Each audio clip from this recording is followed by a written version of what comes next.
The All-Star break is about to end, and it's another Thunder Thursday here in Oklahoma City, and the Thunder has a new ball player. I'm Barry Tremmel, along with Thunder writers Eric Horn and Maddie Lee, and Markieff Morris has joined the brigade. He has signed with the Thunder, and guys, what does Markieff Morris mean to this team? A long-time 6'10" forward in Phoenix and Washington. Eric, what does he mean to this Thunder roster?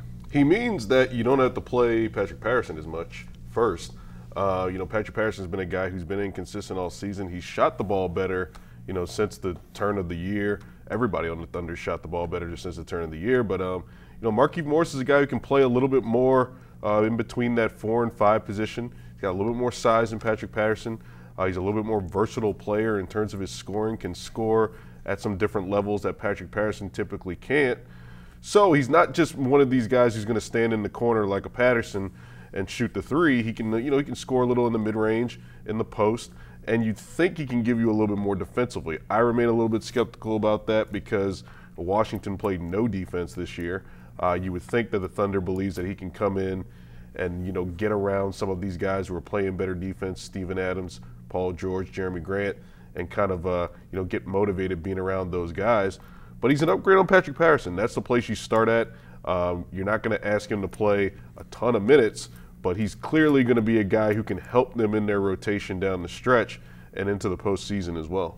Maddie, going into this trade deadline and the free agent buyout market, we thought wing was sort of the critical need. Thunder didn't really address that. Wayne Ellington goes elsewhere. Wesley Matthews goes elsewhere. Markieff Morris is the consolation prize. How critical of a void is that wing, particularly with that second unit now? It's a good question. Well, it's an interesting move because it does give them depth where they weren't having it before. We saw when you have Jeremy Grant going out, suddenly you're left with scrambling. You have not very much depth at the center position, so now you have Patrick Patterson who can slide over, give you some more depth there as well if he's not taking up all these minutes at the 4. But you do, like you said, Barry, have these wings who, you have guys who can fill in there, but not necessarily guys who you want out there putting in a lot of big defensive minutes. So you kind of give and take at that point. A little more wing depth, everyone would love it, but this move does add depth in other places. Let's use some deductive reasoning here. Markieff Morris is the twin brother of Marcus Morris. It's possible that no two human beings on the face of the earth have ever been more alike than the Morris twins. They look alike, the same virtual size. They shared the same bank account when they were both Phoenix Suns. I mean, these guys are not just identical twins, they're virtual clones. Marcus Morris, for his career, has played about half of his minutes as a small forward, as a perimeter type guy. Markieff has not. But could he? Could Markieff play a little bit on the wing, Eric? Yeah, he could. The same way that I think that Patrick Patterson can defend, some smaller players on the wing. But it's not something where you want to throw him out there at extended minutes at small forward. I do think that it gives the Thunder more lineup versatility in terms of their floor spacing. Markieff Morris isn't a traditional guy that is going to be a knockdown 40% shooter from the wing, but he's had 36% years from three-point range. He's a guy who's competent enough to get out there and stretch it. And he's got more size and more positional versatility than a Patrick Patterson. So you could see some lineups where you throw Markieff Morris out there with Paul George at power forward, and then you've got a really, just long front court that can also guard multiple positions, and then you can go with some 3-guard lineup when you maybe have Russell Westbrook, Dennis Schroeder, and then, who's another guard they have? I can't remember off the top of my head. Nate or Burton. Yeah, that crowd. Deontay Burton, somewhere along those lines. You're probably not going to see a ton of that in the playoffs. But what he does is he strengthens the front court. Ideally, you'd like to have another wing come back. You'd like that wing to be Andre Robertson if he's worth anything at this point in terms of his health, but they're not counting on that. The free agent market's kind of dry at this moment in terms of buyout candidates. There may be some guys that still get bought out in the next week or so. That would give the Thunder an opportunity to pounce on some of those guys.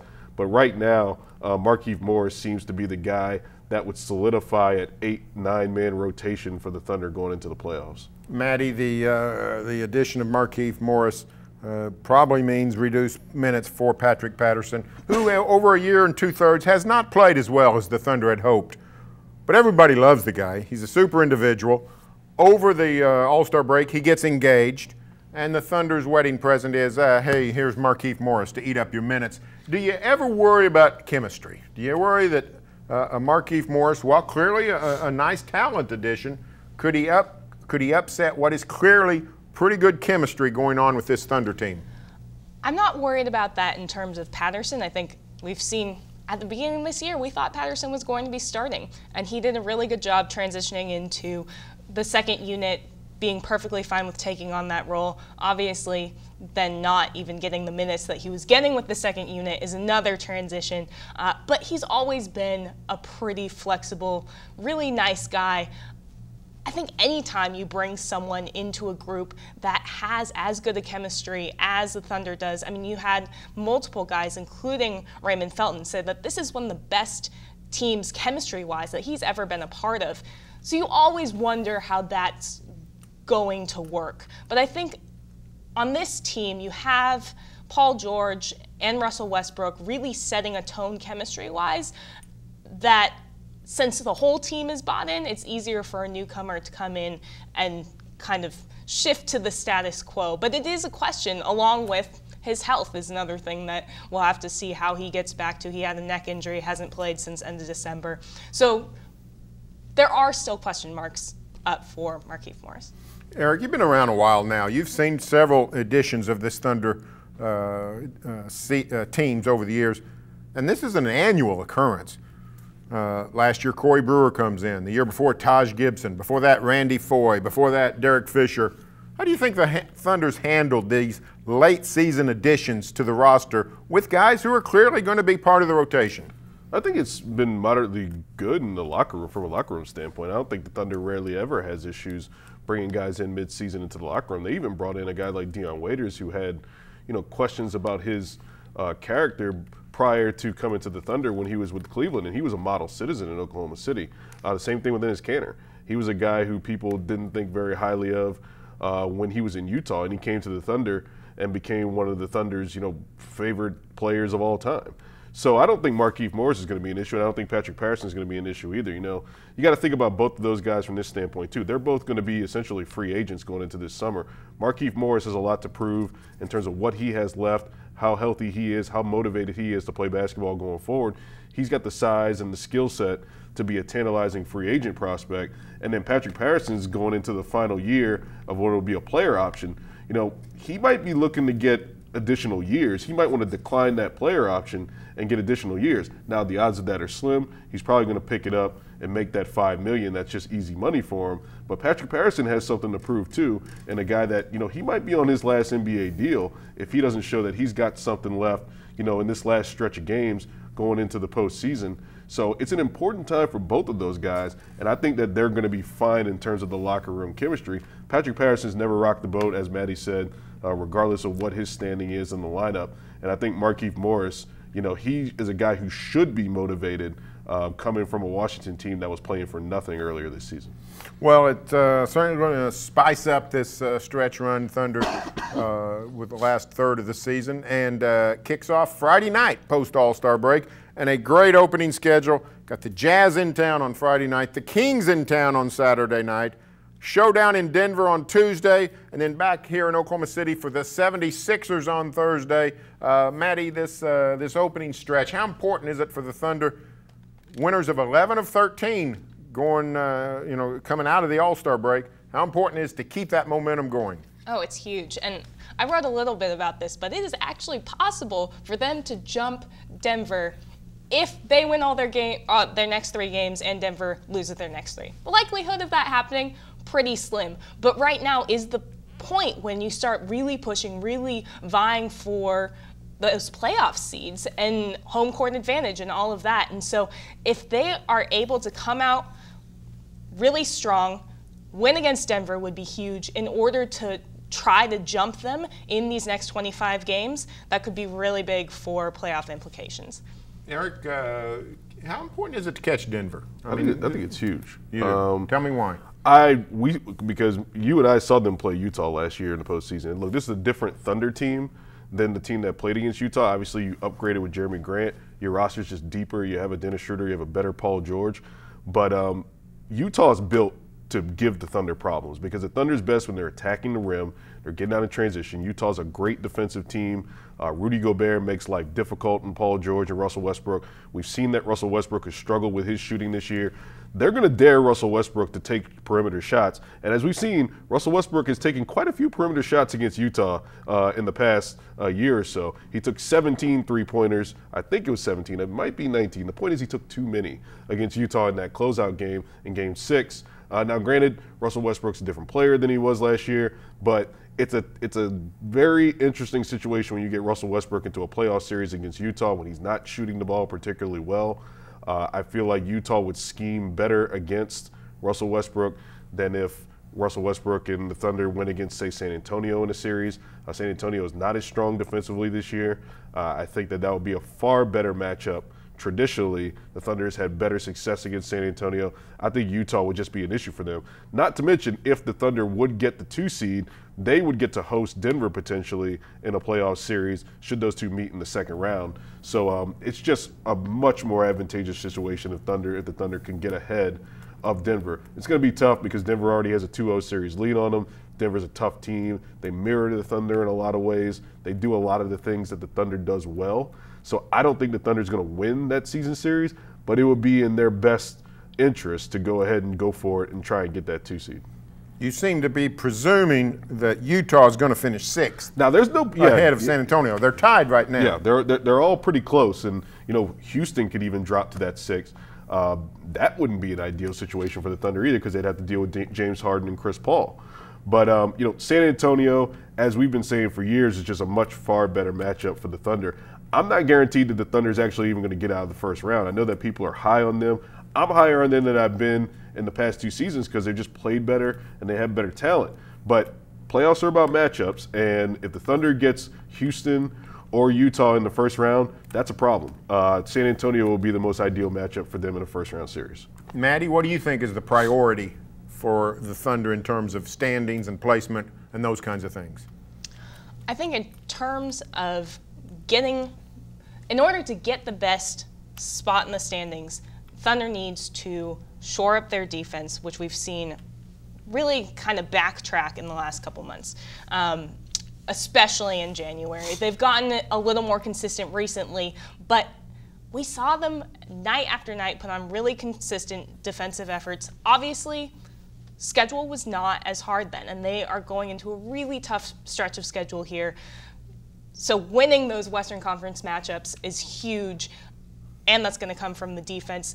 Offense has been so much better, but the Thunder is also a team that can weather some of those poor offensive nights as long as their defense is as solid as we know that it can be. The All-Star break came at an opportune time. Jeremy Grant, Dennis Schroeder each had missed 2 straight games. Steven Adams needed to miss 2 straight games. He's always beat up. He needed a rest.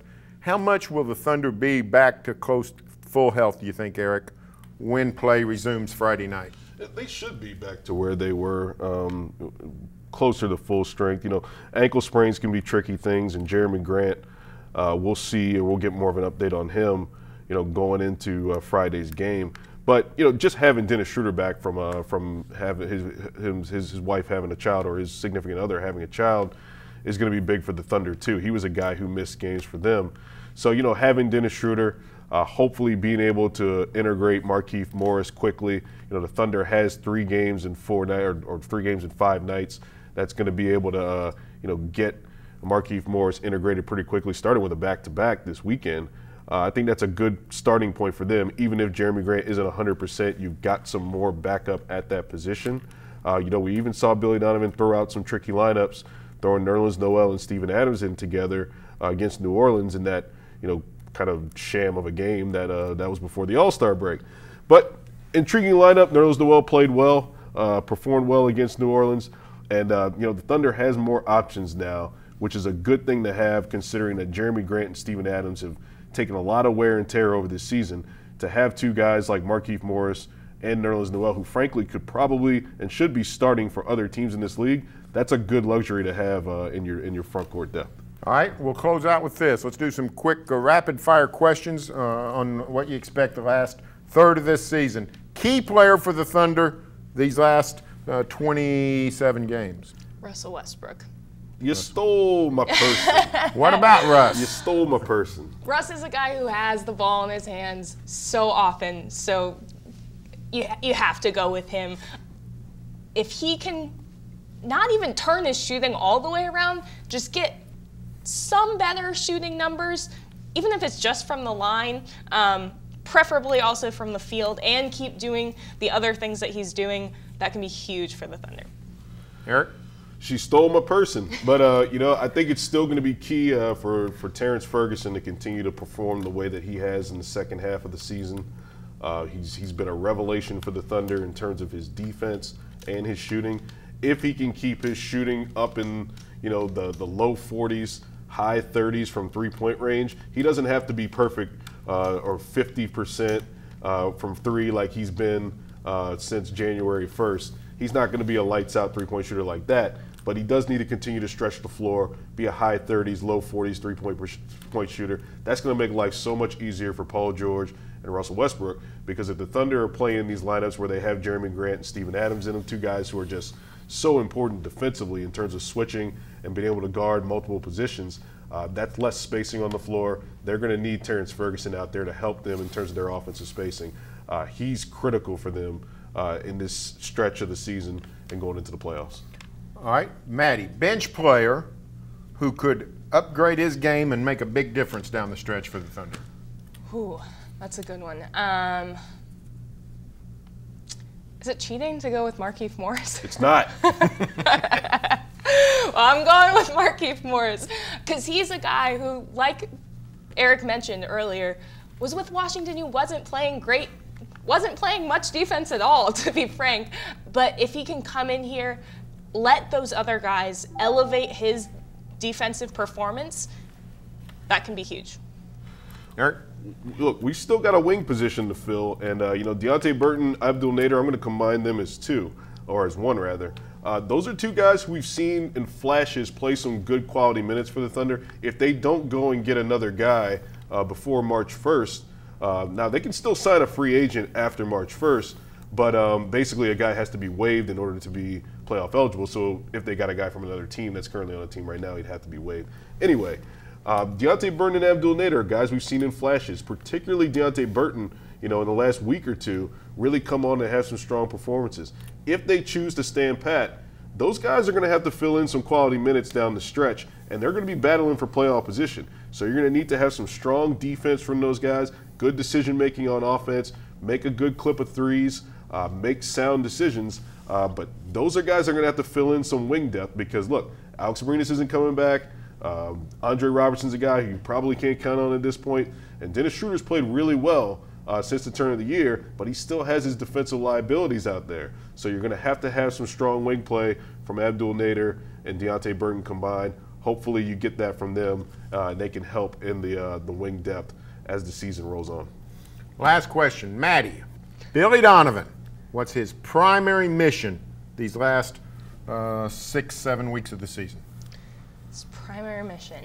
I won't go with shoring up the defense again. I think for him, it's figuring out what his team looks like in the playoffs, what those rotations are going to be like, how much he can experiment. Because like Eric said, we've seen him try out those two center lineups with Nerlens Noel and Steven Adams, and that gave him things to work on. So obviously he wants to win games, but at the same time, you've got to try out some of these things, figure out exactly what this team is going to look like in the playoffs. I wholeheartly agree with Maddie. He's got to have an understanding of who he can count on when it gets to the playoff rotations. Last year we saw him kind of toggling some stuff in that Utah series, and then you do get desperate once you get down 3-1 and such. But he's got to have a pretty strong rotation, and I think that Markieff Morris, if he performs well in these last this last month and a half of the season, that's going to help Billy Donovan's decision become a lot easier because you'd have a strong 8-man rotation of, Schroeder, Markieff Morris, Nerlens Noel, and then you maybe get 5 minutes here and there from a Nader or a Burton to fill in on the wing. But, once those rotations tighten, you probably got to go to 8, maybe 9 men, and then that's it. Now, in terms of Billy Donovan's other job, he's just got to keep guys healthy. They haven't practiced a ton in the second half of the season. A lot of teams don't practice a lot. But, keeping Steven Adams, Jeremy Grant, Russell Westbrook, even Paul George, who's playing heavy minutes, it's going to be important to make sure that those guys are as fresh as possible going to the playoffs. The last thing the Thunder can afford to do is have a Steven Adams or a Paul George burnout going into a first-round series. Paul George has been great all season, and he's been healthy for the first time fully in a long time. You got to have him going full steam once you get to the postseason because, when Paul George has been off the floor for the Thunder this year, they have not been a very good team. He's playing like an MVP, and they need that MVP going into the postseason. And Steven Adams has been a rock for them defensively. And if he's going to be hurt, it's going to be really a problem for them. Even though Nerlens Noel has played great, they need Steven Adams to be healthy as well. Something to keep an eye on, the Thunder. 5 back-to-backs down the stretch of the season. Hey, stay tuned for further Thunder coverage here on News OK and every day in the Oklahoman.